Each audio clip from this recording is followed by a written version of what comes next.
ఆరోగ్యం బాగుండాలంటే ఆకుకూరలు తినాల్సిందే. అందులో మరో మాటకు తావులేదు. అయితే ఆకుకూరలతో పాటు రోజువారీ ఆహారంలో కొంచెం పీచు పదార్థానికి కూడా చోటు ఇవ్వాలని చెబుతారు పోషకాహార నిపుణులు. మలబద్ధకం మొదలుకొని గుండె జబ్బుల నివారణ వరకు ఎన్నో రకాల సమస్యల్ని నివారించడంలో పీచు పదార్థం మనకు ఎంతగానో సహాయపడుతుంది. ఆరోగ్యానికి ఆరో ప్రాణం లాంటి పీచు వేటిలో ఎక్కువగా ఉంటుందో, ఎలాంటి ఆహారాలను ఎక్కువగా తీసుకోవాలో ఇప్పుడు తెలుసుకుందాం.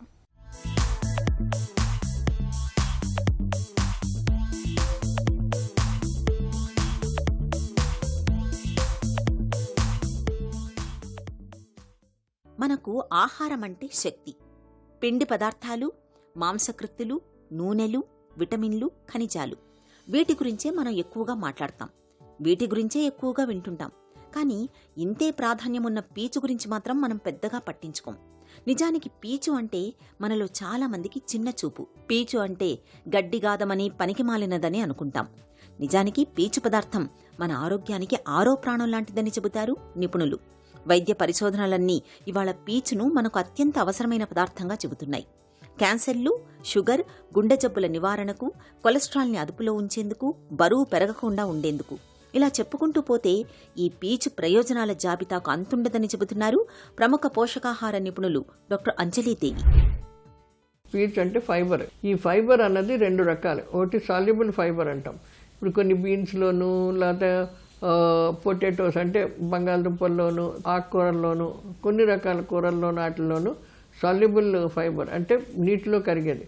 అది మనం తిన్నా కూడా అది ఆటోమేటిక్గా శరీరంలో డైజెస్ట్ అయ్యి శరీరంలో కావలసినంత ఉపయోగపడుతూ ఉంటుంది. రెండోది ఏంటంటే ఇన్సాల్యుబుల్ ఫైబర్. అదేంటంటే అది అస్సలు డైజెస్ట్ కాదు, మనం తిన్న తర్వాత కూడా డైజెస్ట్ కాదు. అది ఎక్కువగా ఏంటంటే ఇప్పుడు గింజ ధాన్యాల మీద, ఇప్పుడు పొట్టుతోటి మనం గోధుమలు చేస్తాం. దుంపలు కూడా ఏం చేస్తారంటే ఉడకబెట్టేసి పైన తొక్కుతోటి వేయించేసి తింటారు. అలాంటి కొన్ని పొట్టుతోటి ఉన్నాయి. ఇప్పుడు మొలకెత్తిన గింజలు, అదంతటికీ పొట్టుతోటి ఉంటుంది. అది కొన్ని గింజలు, ముఖ్యంగా మినపప్పు అలాంటివి అరగవు. అది ఇన్సాల్యుబుల్ ఫైబర్ అంటాం. తర్వాత అదే ఇప్పుడు మన బియ్యంలో కూడా మర తక్కువ పెట్టిన బియ్యం ఉంటే అదేమో ఇన్సాల్యుబుల్ ఫైబర్. తర్వాత గోధుమలు వాటిల్లో పైన ఉన్న పొట్టు ఏమో దాన్ని ఇన్సాల్యుబుల్ ఫైబర్ అంటారు. అంటే ఏంటి, అది మనకి శరీరంలో శోషణ చెందదు, డైజెస్ట్ కాదు కూడాను. ఇప్పుడు మనకి శరీరంలో రెండు రకాల ఫైబర్లు అవసరం. అంటే ఈ పీచు సాల్యుబుల్ పీచ్ అంటే శరీరానికి మిగతా మనం తిన్న ఆహారాన్ని వివిధ అవయవాలకి పంచడానికి అది ఆటోమేటిక్గా పంపిస్తూ ఉంటుంది అనమాట, ముద్దలా కాకుండా. ఇన్సాల్యుబుల్ ఫైబర్ ఏంటంటే అది డైజెస్ట్ కాకుండా, మలబద్ధకం లేకుండా, స్టూల్స్ చక్కగా క్రమంగా ఏ స్ట్రెయిన్ లేకుండా, మలబద్ధం లేకుండా ఆటోమేటిక్గా పాస్ అయిపోద్దని ఇన్సాల్యుబుల్ ఫైబర్ తింటాం. పిండి పదార్థాలు, కొవ్వు పదార్థాలు, మాంసకృత్తులు, వీటన్నింటినీ మన శరీరం పచనం చేసుకుని జీర్ణం చేసేసుకుంటుంది. పీచులో ప్రధానంగా నీటిలో కరిగే పీచు, కరగని పీచు అని రెండు రకాలుంటాయి.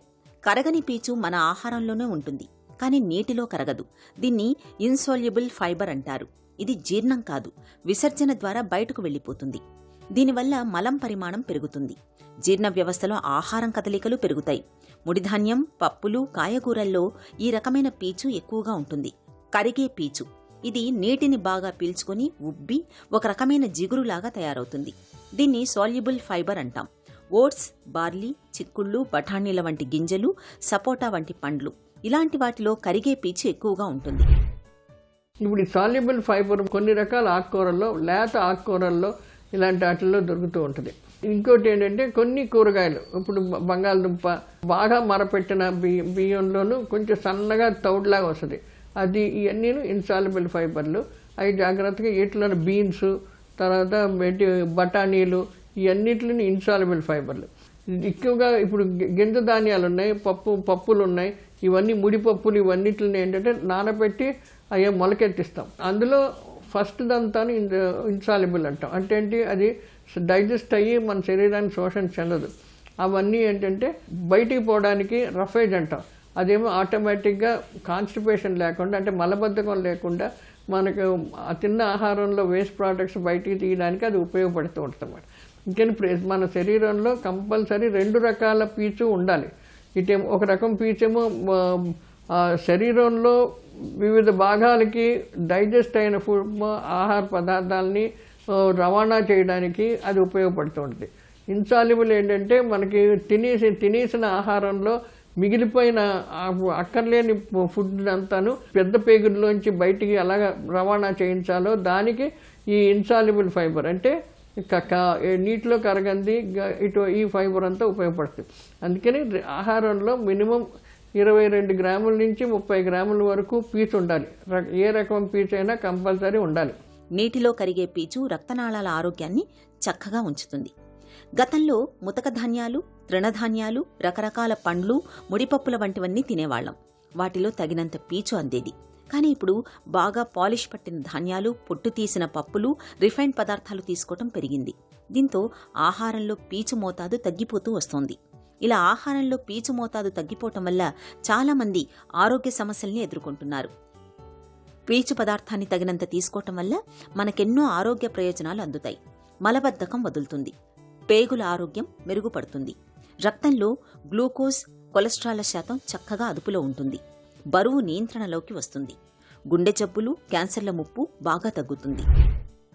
ప్రతిరోజు తక్కువ మరపట్టిన బియ్యం కానీ లేకపోతే గోధుమలు ఇది తీయకుండా పొట్టు తీయకుండా గోధుమ పిండి చేసుకొని అది వాడడం కానీ, లేకపోతే ఈ బ్రౌన్ రైస్ అంటారు అది తక్కువ మరపట్టిన బియ్యం, ఇంకా ఇలాంటివన్నీను వాడుకోవడం. ఇప్పుడు మన పప్పు దినుసులు అవన్నీను మొలకెత్తించిన ఆ గింజలతో పాటు ఉడకబెట్టి తినడం కానీ ఇలాంటివి వాడుతూ ఉంటే మంచి. కనీసం రోజుకి ఒక 30-40 గ్రాములు ఇలాంటివన్నీ వాడుకుంటూ ఉంటే మనకు కావాల్సినంత పీసు ఆహారంలో దొరుకుతూ ఉంటుంది.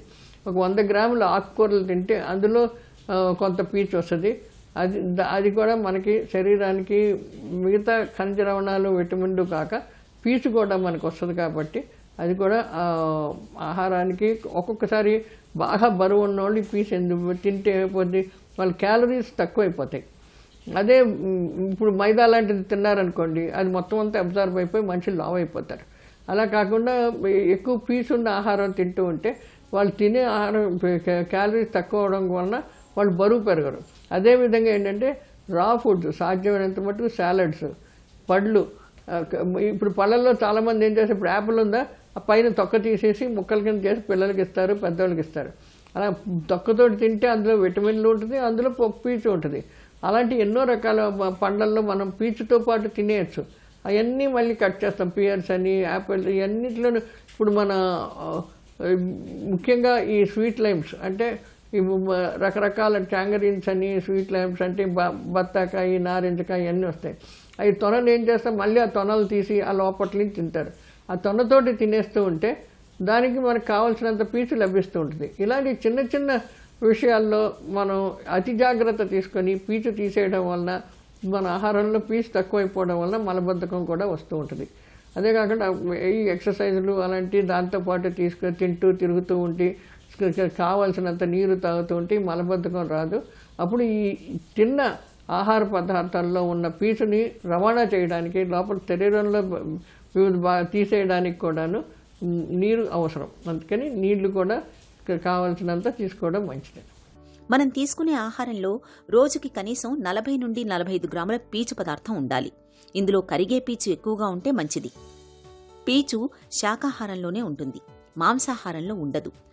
పీచు పదార్థాలు తీసుకున్న ప్రతిసారి తగినంతగా నీరు కూడా తాగాలి.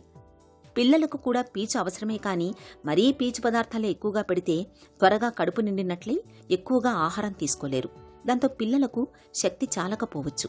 కాబట్టి పిల్లలకు పీచు పదార్థాలు మరీ ఎక్కువ కాకుండా సమతులంగా ఉండేలా చూసుకోవాలి. వీరికి పండ్లు, కూరగాయలు విరివిగా పెడితే ఆ పీచు సరిపోతుంది. పప్పులతో పోలిస్తే కూరగాయల్లో పీచు కొంత తక్కువ ఉంటుంది, కానీ మనం పప్పుల కంటే పరిమాణంలో కూరగాయల్ని ఎక్కువగా తీసుకోగలం. కాబట్టి తగినంత పీచు పదార్థం కోసం మన ఆహారంలో కూరగాయల మోతాదు ఎక్కువగా ఉండేలా చూసుకోవాలి.